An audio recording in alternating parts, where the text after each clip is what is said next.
Assalamualaikum warahmatullahi wabarakatuh. Alhamdulillahirabbil alamin.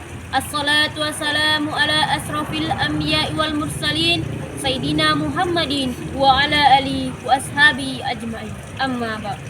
Muslimin dan muslimat yang dimuliakan Allah, serta Dewan Hakim yang arif bijaksana, buku peringatan telah diturunkan, diajarkan, disebarluaskan, dipraktekkan dalam hidup dan kehidupan sang teladan, pemimpin terbesar sepanjang zaman, Rasulullah Shallallahu Alaihi Wasallam. Untuk selanjutnya sebagai pedoman dan petunjuk jalan bagi orang-orang yang beriman. Akan tetapi masih saja terjadi pendurhakaan dan penganiayaan. Coba perhatikan untayan pepatah berikut ini. Bila orang tua kaya, maka anak-anaknya seperti ratu dan raja. Tetapi manakala anak yang berjaya, sering orang tua diperlakukan bagai hamba sahaya. Terkadang uang di saku berjuta-juta terlihat gagah dan berjaya, dihormati dari ujung kaki hingga kepala. Tetapi orang tua dibiarkan kelaparan, sengsara terlunta-lunta. Pikir dan coba renungkan, sepasang orang tua dan terkadang hanya satu orang tua mampu membesarkan dan menyekolahkan 5 orang anak sekaligus. Tetapi sering 5 orang anak tidak mampu membahagiakan kedua orang tua atau seorang ibu. Lupakah kacang akan kulit atau kacang tidak mengaku memiliki kulit? Duhai, mengapa menghina orang yang dicintai? Kenapa menyakiti orang yang mengasihi? Apakah buah pelajaran adalah kesombongan? Apakah harta pertanda kemuliaan? Adakah sudah merasa mampu membeli kehidupan seorang? Membayar lunas jasa hidup kedua orang tua? Mencaci, mengusir, menggugat di pengadilan, membuang di tengah jalan. Astagfirullah. Coba dirinci, baca dan teliti buku Al-Quran yang suci. Adakah ayat yang membolehkan orang tua dititip di panti jompo jika mereka memiliki anak? Berdasarkan ungkapan tersebut, maka kami akan menyampaikan sarahan dengan judul Keluarga dan Pembentukan Karakter Anak Bangsa. Berfirman Allah Subhanahu wa taala pada surah Al-Isra ayat 23. A'udzu billahi minasy syaithanir rajim. Bismillahirrahmanirrahim. Wa qada rabbuka alla ta'budu illa iyyahu wa bil walidaini ihsana. Imma yablughanna indakal kibara ahaduhuma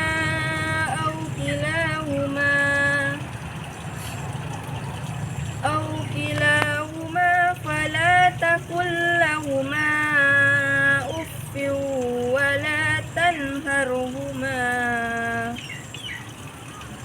ولا تنهرهما وقل لهما قولا كريما. Aku berlindung kepada Allah dari godaan syaitan yang terkutuk dengan menyebut nama Allah yang Maha Pengasih lagi Maha Penyayang. Dan Tuhanmu telah memerintahkan supaya kamu jangan menyembah selain Dia, dan hendaklah kamu berbuat baik pada ibu bapakmu dengan sebaik-baiknya. Jika salah seorang di antara keduanya atau kedua-duanya sampai berumur lanjut dalam pemeliharaanmu, maka sekali-kali janganlah kamu mengatakan kepada keduanya perkataan dan janganlah kamu membentak mereka, dan ucapkanlah kepada mereka perkataan yang mulia. Dalam tafsir Ibnu Katsir dijelaskan bahwa Allah memerintahkan kepada hamba-hambanya untuk menyembah Dia semata. Tidak ada sekutu baginya. Kata qada dalam ayat ini mengandung makna perintah. Untuk itu Allah Subhanahu wa taala berfirman, "Dan hendaklah kamu berbuat baik kepada ibu bapakmu." Yakni Allah memerintahkan kepada setiap anak untuk berbuat baik kepada ibu bapaknya. Makna ayat ini sesuai dengan firman Allah yang disebutkan dalam ayat 14 surah Luqman. "Bersyukurlah kepadaku dan kedua orang tuamu, hanya kepadakulah kembalimu."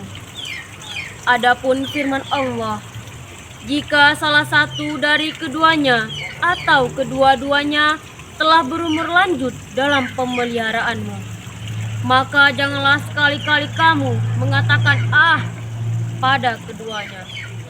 Maksudnya, janganlah seorang anak mengeluarkan kata-kata yang buruk kepada keduanya, sehingga kata yang merupakan kata-kata buruk yang paling ringan tidak diperbolehkan.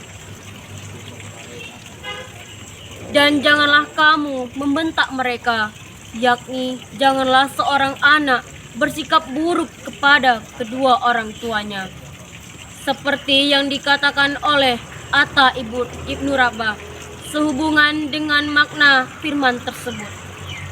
Janganlah kamu menolakkan kedua tanganmu terhadap keduanya. Setelah melarang mengeluarkan perkataan dan melakukan perbuatan buruk terhadap kedua orang tua, Allah memerintahkan untuk berbuat baik dan bertutur sapa baik terhadap kedua orang tua. Untuk itu Allah berfirman, "Dan ucapkanlah kepada mereka perkataan yang mulia," yaitu bertutur sapa baik dan lemah lembut, serta berlaku sopan santun kepada keduanya dengan rasa penuh hormat. Ketahuilah bahwa ayah dan ibu kita bukanlah pajangan. Mereka adalah insan yang wajib dimuliakan. Karena cubitannya lah kita menjadi pandai mengaji, dan oleh ketegasan dan ketegarannya kita mampu hidup mandiri. Betapa tidak, kasih ibu tidak terbatas, kasih ayah sepanjang jalan. Sedang kasih anak kepada orang tua hanya selebar telapak tangan. Muslimin yang berbahagia, kesimpulan dari carahan ini adalah dalam membentuk karakter putra-putri bangsa, orang tua adalah guru pertama dalam kehidupan setiap anak-anaknya. Mereka adalah motivator sejati, sehingga tidak berlebihan bila dikatakan bahwa di balik kesuksesan seorang terdapat dua sosok pribadi, yaitu ayah dan ibu. Untuk itu, bersegeralah menebar dan menabur bakti terhadap keduanya. Di antaranya, taat dan patuh terhadap perintah kedua orang tua selama keduanya tidak memerintahkan bermaksiat atau berbuat syirik kepada Allah. Menjaga kehormatan dan nama baik mereka, merawat ketika mereka sakit sehingga mereka meninggal dunia. Birrul walidain masih akan berlanjut dengan cara mengurus jenazahnya dengan sebaik-baiknya, melunasi semua hutangnya, melaksanakan wasiatnya, dan meneruskan silaturahmi yang mereka bina sewaktu hidup dengan cara memuliakan sahabat-sahabatnya dan mendoakannya. Ibnu Katsir dalam tafsirannya menyarankan supaya kita mendoakan kedua orang tua sebagaimana Nabi Ibrahim alaihissalam berdoa terhadap orang tuanya, baik semasa hidup terlebih ketika mereka telah tiada.